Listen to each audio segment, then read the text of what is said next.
About this house, from now on, Kristen and her family will be living here. So, could you possibly move somewhere else? What? I was taken aback by this sudden statement, unable to comprehend what was happening, and all I could do was listen in bewilderment to my mother-in-law's words. Are you listening? And here, take this. What is this? My husband handed me a folded piece of paper. The moment I unfolded the paper, it was clear it was a divorce application.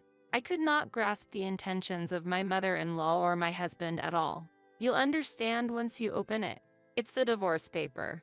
My husband said that while laughing and observing my reaction. This house was acquired with the savings I had accumulated. It would have been impossible to purchase it with my husband's part-time job income. Despite fulfilling the wish of my mother-in-law and husband to convert it into a duplex, this was the predicament I found myself in. Why must I be put in such a difficult situation? Okay. I get it. So it's fine if I just leave, right? When I said this, the two of them were overjoyed. Now, finally, we can get rid of the noisy one and have some peace. I never thought she would leave so easily. Their end will undoubtedly be miserable. I wanted them to see. I will make sure they regret this, just them. 3 years ago, I was working at the same trading company as my husband, Steve, and we got married afterward. I quit my job after getting married, but there was a special reason for that. While working, I was also drawing illustrations as a hobby and sharing them on social media. At one point, my illustrations suddenly became popular on social media, leading to frequent orders, and now my monthly income can reach up to $10,000. I finally started earning more. Really? That's wonderful. I hope you can continue to earn a stable income from this. That's how Steve supported my illustration work at home, and our married life was going smoothly. After 5 years of marriage, when we started thinking about buying a house, my husband lost his job. The cause was staff reductions at his workplace due to economic downturns. I've worked so hard for the company, and to be treated like this. I'm sorry. I couldn't find the words to encourage my husband, who apologized with tears. I could only support him silently until he regained his composure. A month later, my husband started a part-time job at a nearby store at night, but his income significantly decreased to about $700 a month. I felt the need to work even harder. After that, I managed to work more and significantly increased our savings. With that, we could finally consider buying our own home. Another year passed, and after discussing with my husband, I made up my mind about purchasing a home. Hey, isn't it time to buy a house? But my income is low. Don't worry, I'm here and we have some savings, so it's all good. With my strong suggestion, my hesitant husband made a request. It might be strange to ask this, but could we make the house a duplex so my mom can live with us? My dad has passed away, and above all, our family home is quite old. My mom also mentioned she would prefer a duplex if we were building a new house. My father-in-law passed away from a heart attack when my husband was young. I had received support from my mother-in-law, and I understood how much my husband cared for her. Okay, it's decided. We'll respect your mother's wishes and your request, and make our home a duplex. So, we went to the housemaker with my mother-in-law and signed the contract for our ideal home. In terms of the interior, we greatly considered the opinions of my husband and mother-in-law. Ideally, I would have preferred to customize it more to my liking, but I was happy as long as they were pleased. However, I never dreamed I would be betrayed in such an unexpected way. About 10 months after the house contract, our home was finally completed. We also set up an office workspace, and its comfort has greatly contributed to my creative activities. Wendy, thank you so much for building such a beautiful home. You're welcome. I'm always grateful for your support. My mother-in-law really loves the house and never stops expressing her gratitude to me. Seeing her so happy made me truly joyful. Life in the new house started smoothly, but after 3 months, I noticed a change in my mother-in-law's behavior towards me. Hey, could you tidy up my room a bit? I'm a bit busy with work right now. Busy or not, you're always holed up in your room, aren't you? Steve mentioned that you're not working hard enough. Not working hard enough.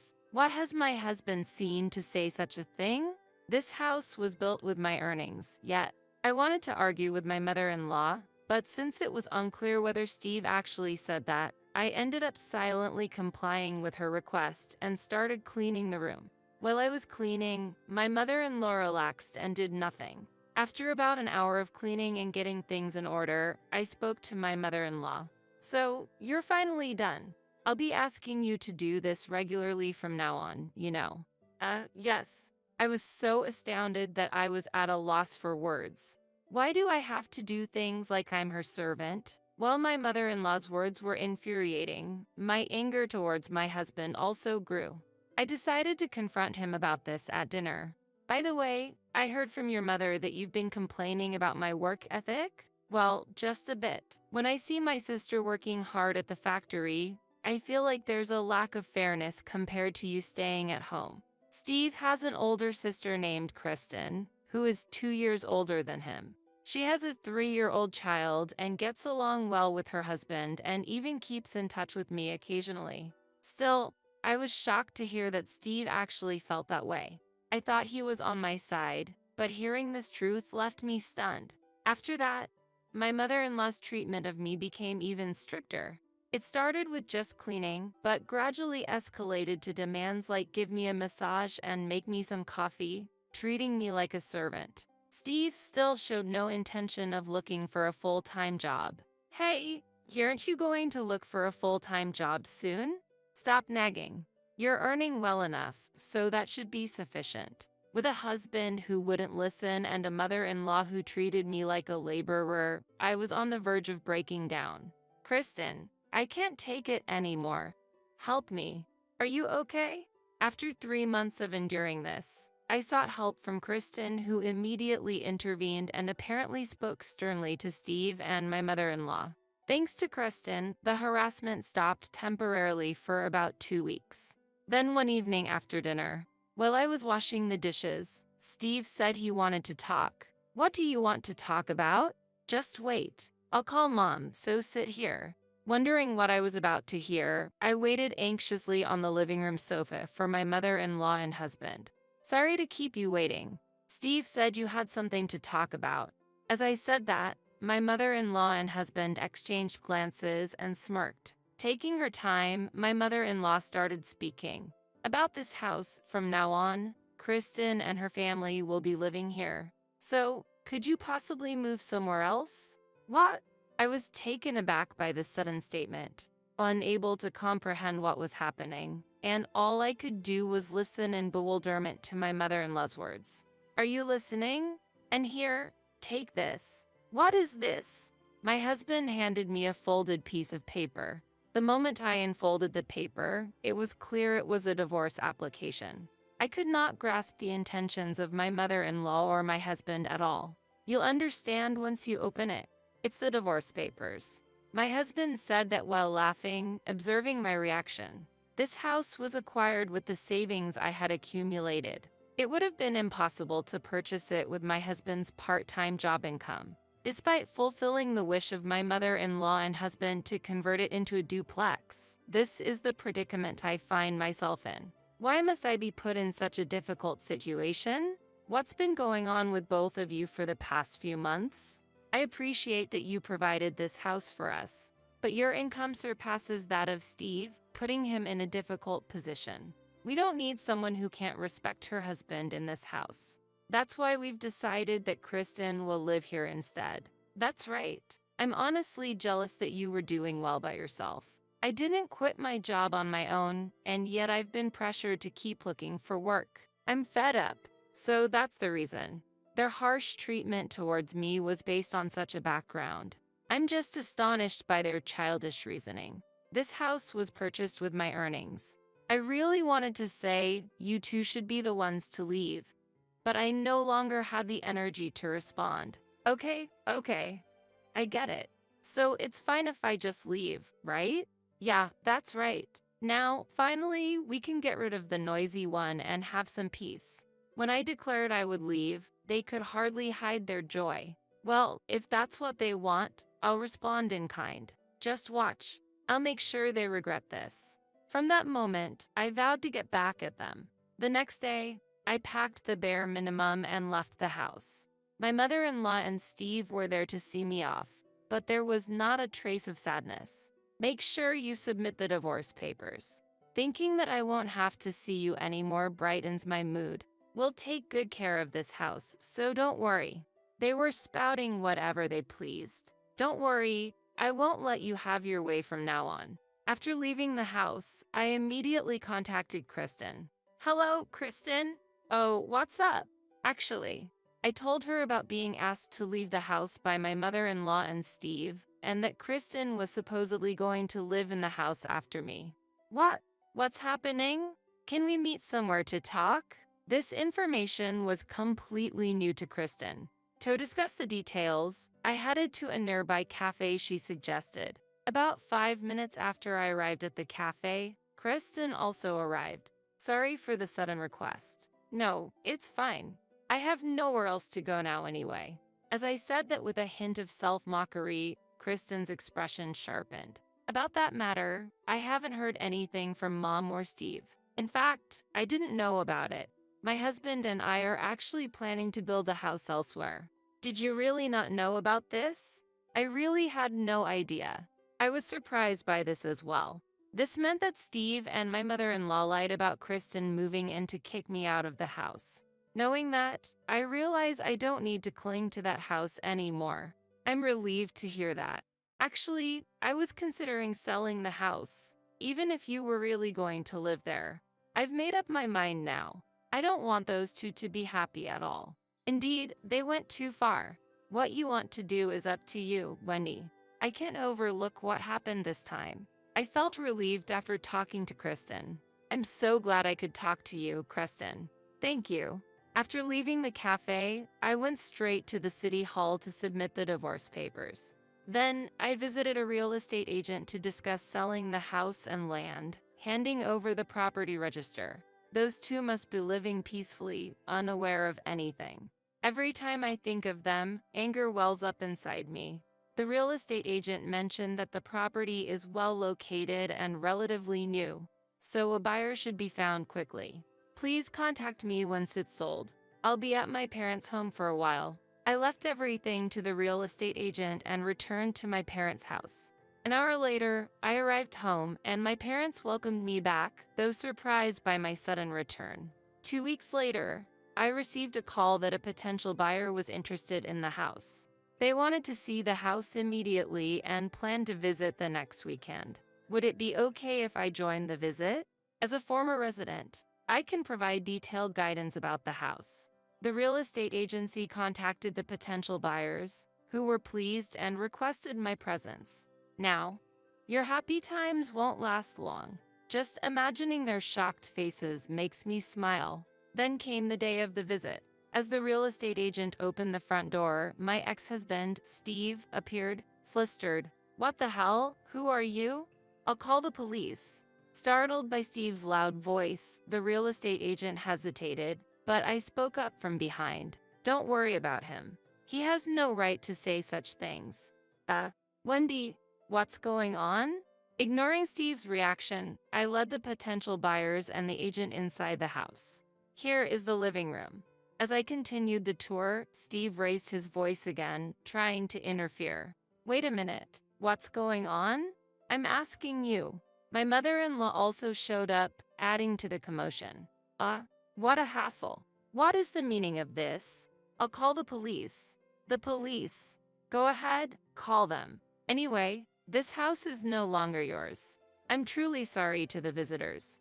I need to talk with these two, so please wait outside. If you have any questions, feel free to ask. Leaving those words, I took Steve and my mother-in-law outside to explain the situation. Steve was red-faced with anger. What's this visit about? Why are you showing our house to others? I can't believe it. How dare you come here and announce? They seemed not to grasp the full situation. Time to make things clear. Your house. Ridiculous. I bought this house. Only my name is on the registry. And I've confirmed with your sister, Kristen. The story about her family moving in was a complete lie. That Things changed suddenly. Such things happen. Do you really think that excuse will work? I've directly confirmed with Kristen, and she knew nothing about what you two were discussing. Confronted with the truth, they were left speechless, biting their lips. Furthermore, let me explain who the visitors today are. I put this house on the market. Therefore, neither I nor you own it now. The real estate agency, though. Today, people interested in buying this house came to visit. Do you understand now? So arbitrarily. What are we supposed to do now? That has nothing to do with me. If you don't leave now, you might be reported for trespassing. As I stated this calmly, Steve and my former mother-in-law began to apologize, their faces on the verge of tears. Don't be so cold. Don't abandon us. You know about my income. I can't make a living like this. Forget about the divorce. Let's start over. That's what we should do. In response to their desperate proposal, I couldn't contain my anger and ended up slapping Steve on the cheek with all my might. Stop with your childish excuses. Who was it that suggested the divorce? It was you, wasn't it? Your income is low because you've never seriously looked for a job. And mother, you've coddled your son and tried to drive me out of the house, but now you want to take advantage of me? Let me be clear. I have no intention of taking care of you or forgiving you. Now, either pack your bags and leave, or I'll call the police. Make your choice. With all my anger, I confronted them with the truth. I'm sorry. I'm truly sorry. Fearful, they quickly returned inside. Within 20 minutes, they had their belongings and left the house, hurrying away. What a troublesome pair they were. Thinking they could act selfishly and rely on me for a comfortable life was a huge miscalculation. They'll have to get by on their own from now on. I apologize for the disturbance. The issue has been resolved. You don't have to worry about those two showing up here again. After seeing them off, I apologized to the potential buyers and the real estate agent and resumed the house door. 2 weeks later, I received the news that the sale of the house was finalized. I could finally move on from the bitter memories associated with that place. Taking a deep breath, I regained my composure. Then, I received a call from Kristen. Hello. It's been a while. How have you been?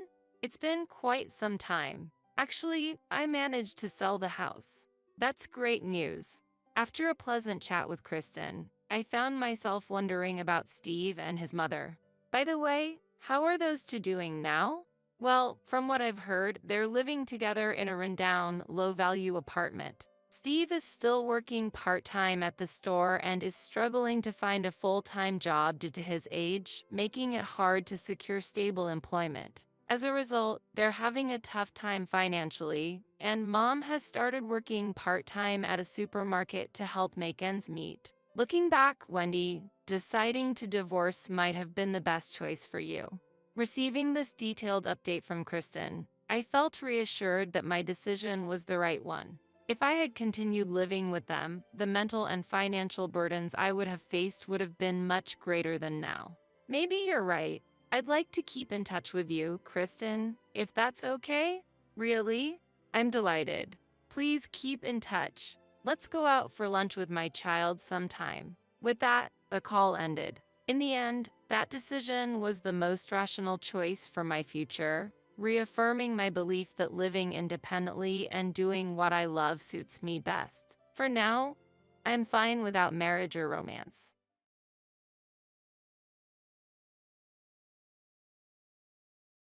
I've never been in a place like this before.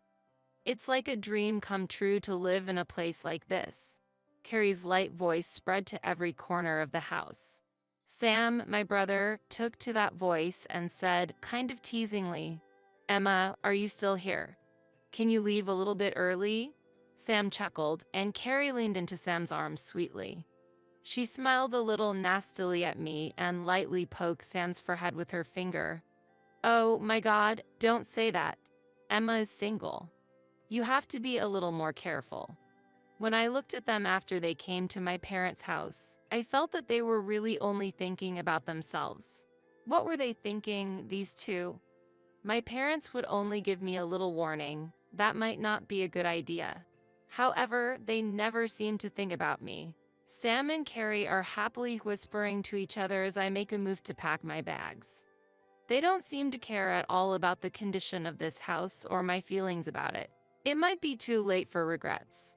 My name is Emma. I am a 24-year-old single woman, and my days were always bustling with my slightly troublesome younger brother Sam and his wife Carrie. Sam has been a bit of a prankster since childhood. He used to annoy his friends a lot. He even chased insects in vain. His mischievousness was well known.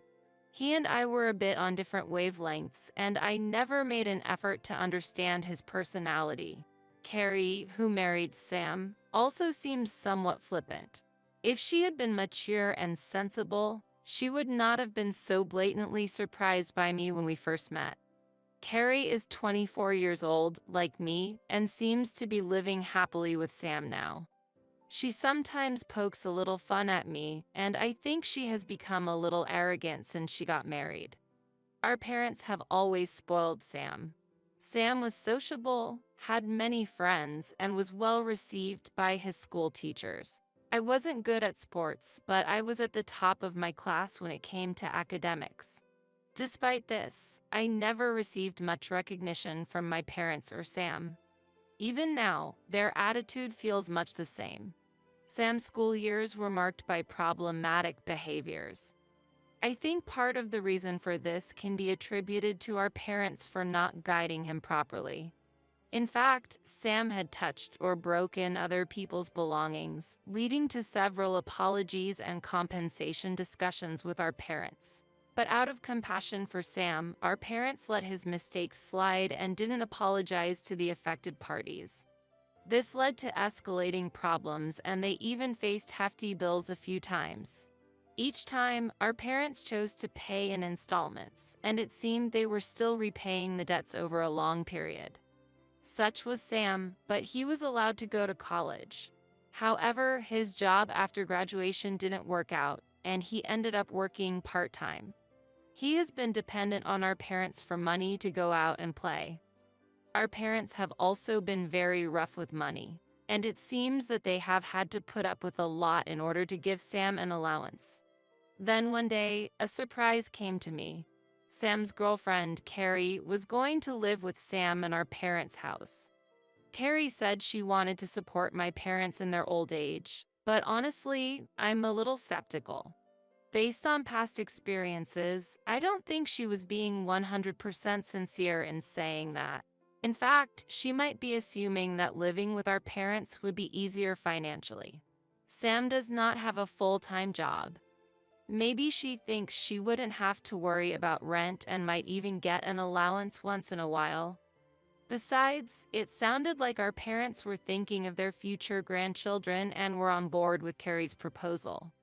That would have made them happy, but their attitude toward me was a little different.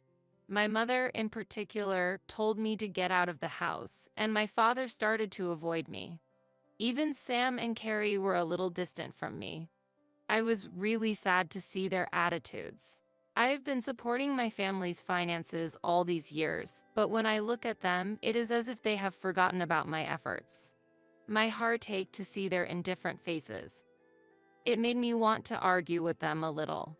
But I kept those feelings in my chest calmly and slowly started to pack up my belongings in my room.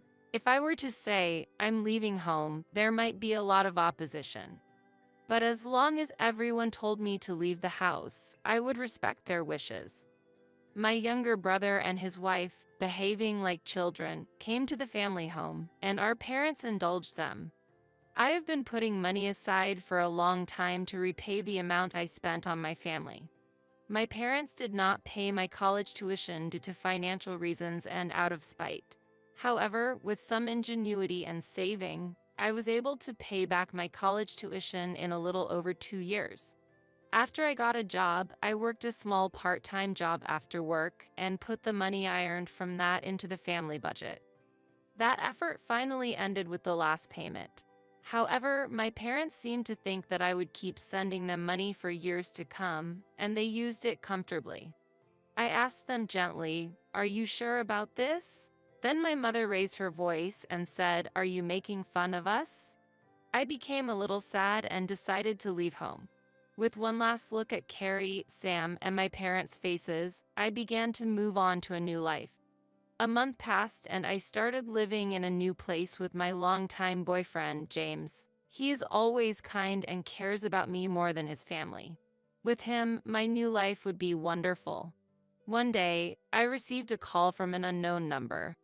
I had blocked calls from my family, but for some reason I was curious and answered the phone. Then I heard my mother's voice. "Why aren't you sending money to the family?"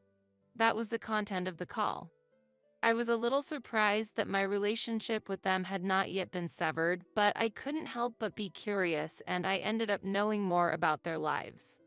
Since Emma is working so hard to support us with $3,000, maybe James and Carrie can come up with $4,000? Our parents seemed a little hopeful. They probably believed that my brother and sister-in-law's promise of future support would help make things easier. But when Sam heard these expectations, he immediately shook his head and said, "I can't do it." My father, who had expected a total of $7,000 each month with $3,000 from me and $4,000 from the younger couple, was left in shock by Sam's response. My father, in particular, seemed to be thinking of retiring soon from the stress of his job, and he was probably counting on this income. Sam, on the other hand, was optimistic that living together would increase his allowance. In fact, he was quite surprised when he found out that he still had some outstanding alimony from his past. I had never considered sending $7,000 to my parents each month, so Sam called me to discuss the matter. James, who was helping me, looked concerned next to me and suggested we talk about it. But I knew I had to do this, so I took a deep breath, regained my composure, and continued. "I know it's a lot of work to pay for the family loans, but I hope you and your family can get through it together." At these words, the atmosphere of the place suddenly changed. In fact, I had paid for all of our family's finances. But my parents seemed to have completely forgotten that fact. "Huh? You're paying your mortgage, right? Do you have a good grasp of your own home's situation?" If I'd known this, I wouldn't have gotten married. Carrie couldn't help but let her true feelings slip. Then all hell broke loose in the house. There were loud crosstalks of fighting. In the midst of all this, I reported one last little surprise and hung up the phone. "Oh, by the way, I'm getting married to James. From now on, I want to enjoy my new life. So please don't contact me anymore." I don't know what happened to my parents or Sam after that, but James and I are enjoying our new life together. I am planning to have a small wedding next year and intend to invite only those who really care about us. From now on, I will no longer be involved with them. I am free to stretch my wings and start anew.